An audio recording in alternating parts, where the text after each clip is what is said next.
বাসায় মেহমান এসেছে, কিন্তু কাজের ব্যস্ততায় রান্নার সময় পাইনি। তাই ঝটপট রান্না, তবে খেতে দারুণ হবে এমন রেসিপি তৈরিতে ইলিশ ও লাউ শাক নিলাম। এতক্ষণে অনেকে হয়তো বুঝে গেছেন রান্নাটার নাম কি। ইলিশ পাতুরি। এই পাতুরি এক একজন এক এক ভাবে করে। বেশ কিছু কাঁচা মরিচ ব্লেন্ডারে নিলাম, হালকা তেলে নিয়েছিলাম। আর লাগবে সর্ষে বাটা।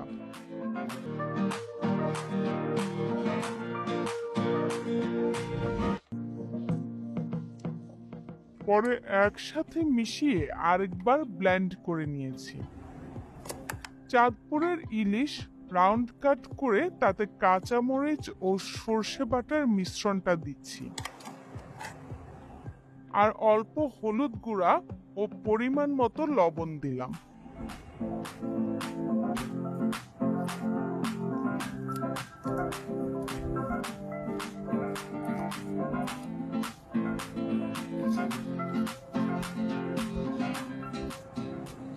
অল্প সরিষার তেল দিয়ে মাখিয়ে নিলাম।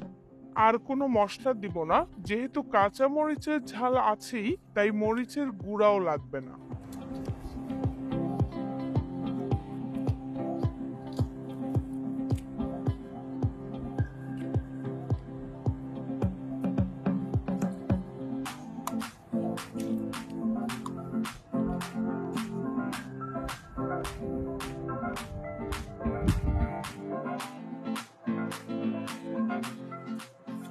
এবার লাউ শাক নিয়ে তাতে মশলা মাখানো ইলিশের টুকরা দিয়ে মুড়িয়ে নিলেই হবে। আমি 2টা বা 3টা পাতা দিয়ে মুড়িয়ে নেই, অনেকে সুতা দিয়ে বাঁধেন। তবে এভাবে মুড়িয়ে খোলা সাইডটা উল্টে রাখলেই আর খুলবে না।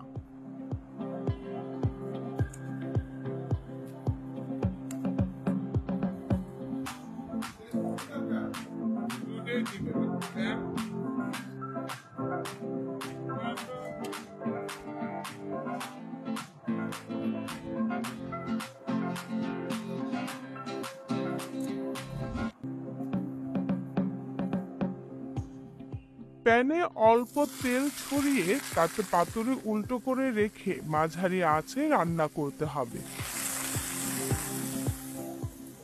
ঢেকে দিলে দেখবেন শাক নরম হয়ে পানি বের হয়েছে। এই শাকের পানিতেই পাতুরি ইলিশ রান্না হয়ে যাবে।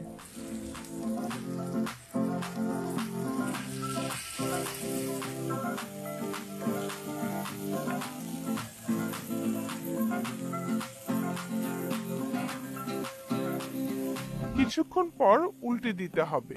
দেখুন, সুতা দিয়ে না বাঁধলেও পাতুরি কিন্তু খুলে যায়নি। এভাবে 2-3 বার উল্টে ঢাকনা দিয়ে রান্না করলেই পাতুরি রেডি হয়ে যাবে।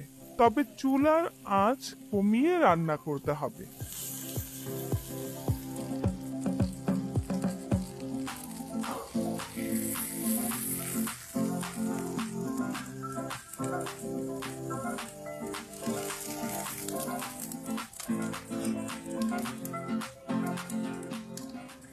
দেখুন, লাউ শাকের ভেতরে ইলিশ মাছ কি সুন্দর সফট হয়েছে। এই লাউ শাকটা মাখিয়ে খেতে কি যে মজা লাগে, শুধু খেতেই ইচ্ছা করে।